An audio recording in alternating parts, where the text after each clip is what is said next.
Ты еще не умеешь писать, но уже знаешь, кто враг. В твоем садике нет уголка природы, зато есть уголок специальной военной операции. На празднике ты не танцуешь, ты маршируешь с флагом Z. Добро пожаловать в путинскую Россию, страну, где патриотизм начинается с погремушки, а детство заканчивается до школы. Здесь детей больше не учат быть добрыми, умными или счастливыми. Их учат быть нужными системе, нужными, чтобы слушались, верили, ненавидели и, если надо, умирали. Это видео не о духовных скрепах и не о любви к родине. Это о полномасштабной мобилизации детства, где ребенок — это уже не личность, а заготовка под солдата. И если вы думаете, что все это преувеличение, потерпите 10 минут, а потом попробуйте поспать спокойно. Приветствую вас на канале «Утилизатор реальности». Здесь мы не киваем, не терпим и не пытаемся понять. Здесь мы разбираем мифы по косточкам, срываем обертки с безумия и называем вещи своими именами. Сегодня утилизируем патриотическое воспитание в современной России. Так, чтобы мало не показалось. В Советском Союзе был пионерский галстук. Сегодня юноармейский прицел. Тогда детей учили любить партию. Теперь убивать за русский мир. Разница только в уровне лицемерия. Культ детства как кузницы патриотизма в России не новость. Но если раньше он был завернут в идею созидания, будущие строители коммунизма, то теперь это чистая война. Юнармия, зет-лагеря, стихи про дроны – все это не просто пропаганда. Это настройка детской психики под нужды государства, где ребенок – ресурс, воспроизводимый, расходуемый. Пока в Европе обсуждают эмоциональный интеллект в школах, в России дети рисуют танки и пишут «солдатам на фронт». Пока в мире говорят об экологии, в России пятилетки красят звезды на макетах ракет. Это не просто возврат в СССР. Это СССР на стероидах с примесью Рейха. Потому что теперь в этом есть и кич, и культ, насилие и цифровой контроль. Официально Юнармия – это всероссийское движение военно-патриотического воспитания молодежи. Звучит как секция ОБЖ с элементами хоругви. А по факту это минобороновский клон Гитлерюгенда с элементами кастинга в окопы, где подростков дрессируют на лояльность, послушание и готовность отдать жизнь за родину. Юнармию создали в 2016 году под патронатом министра обороны Шойгу. Тогда это выглядело как очередная имитация бурной патриотической деятельности, сборище вялых парадов, флажков и юных барабанщиков. Но с 2022 года все стало намного серьезнее. Движение стало по-настоящему массовым, влилось в образовательную систему, обзавелось бюджетом в сотни миллионов рублей и официально стало кузницей кадетов и будущих офицеров. По данным самой организации, в Юнармии уже более 1 миллиона участников. Это примерно 3% всех школьников в стране, и это только официально. В некоторых регионах охват доходит до 70-80%. Там участие в Юнармии по желанию, но с таким выражением лиц, что ты сразу хочешь.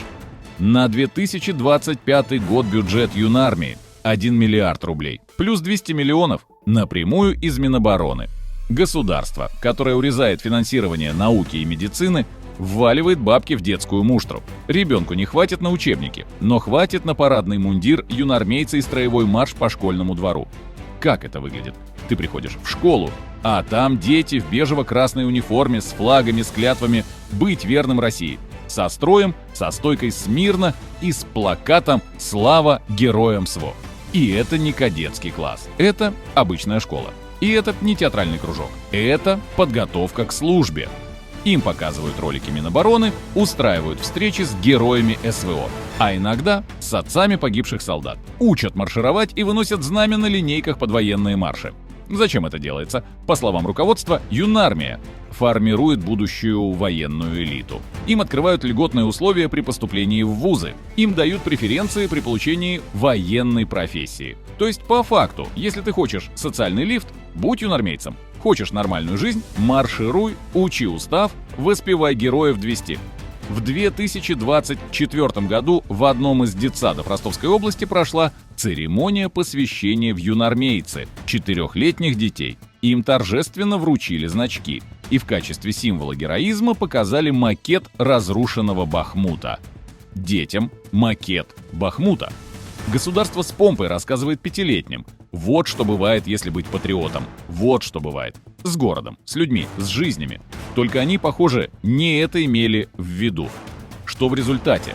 Юнармейцы – это уже отдельная каста школьников. Это те, кто с раннего возраста учится не задавать вопросов, выполнять приказ, гордиться смертью как доблестью.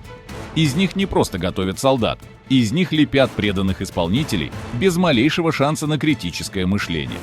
Школа – это больше не место, где учат думать. Это место, где учат молчать и повторять нужные формулировки. Особенно по понедельникам, потому что именно в этот день по всей России теперь проходят те самые легендарные разговоры о важном.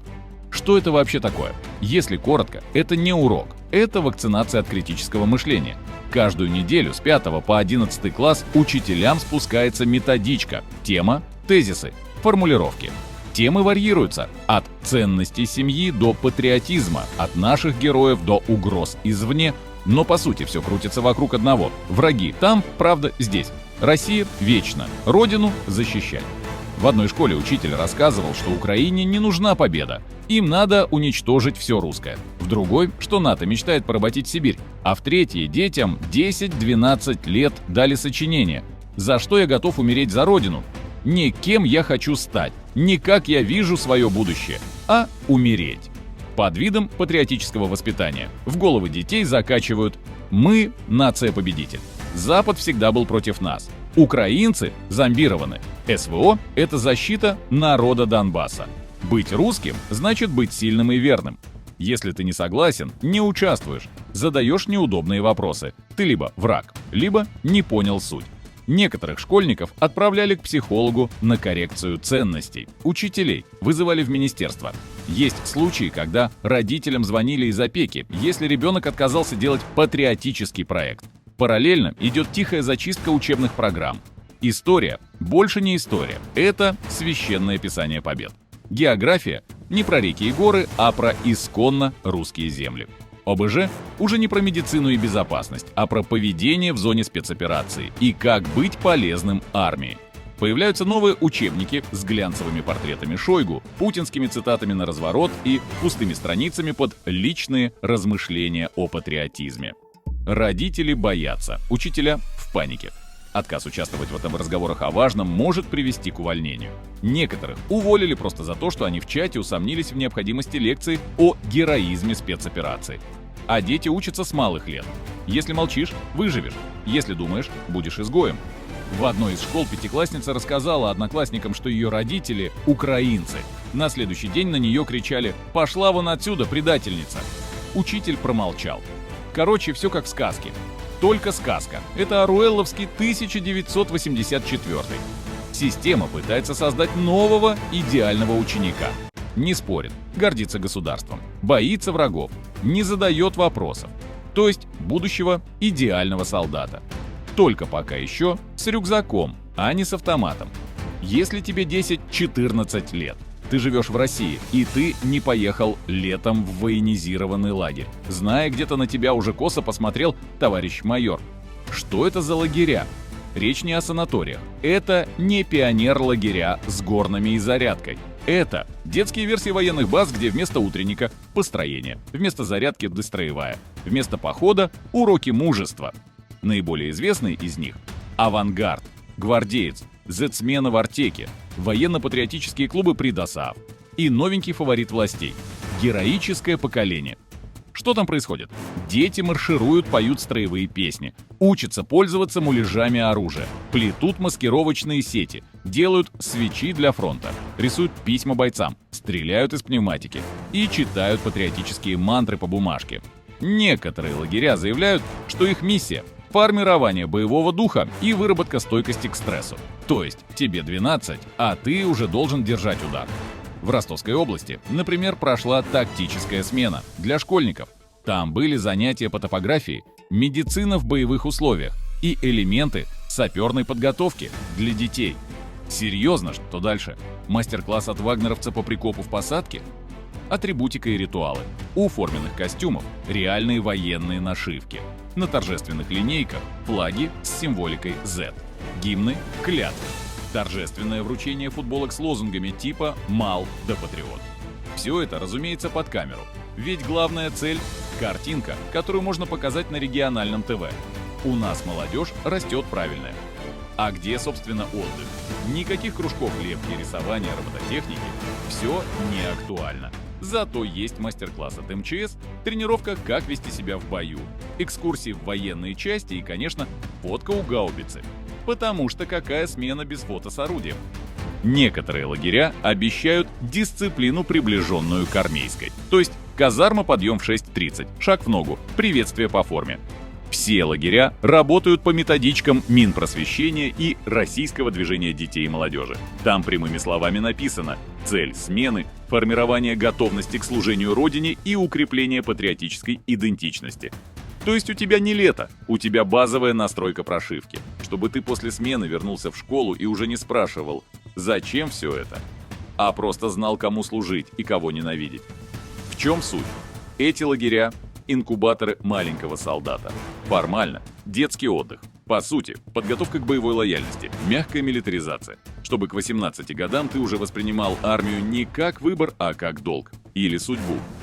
Если ты думал, что ребенок в детсаду максимум, чем может заниматься, это лепить пластилинового крокодила и надувать щеки на зарядке, то в современной России это уже не так. Здесь детсадовец – это заготовка под патриота, участник военно-патриотических мероприятий и носитель смыслов служения Отечеству, даже если он еще путает ботинки на левую и правую ногу. По данным «Новой газеты», только в 2023-2024 годах в российских детских садах прошло, на минуточку, более 200 тысяч военно-патриотических мероприятий. Вдумайся! Это значит, что каждый 8-й детсадовский праздник с камуфляжем, с лентами и строевыми песнями.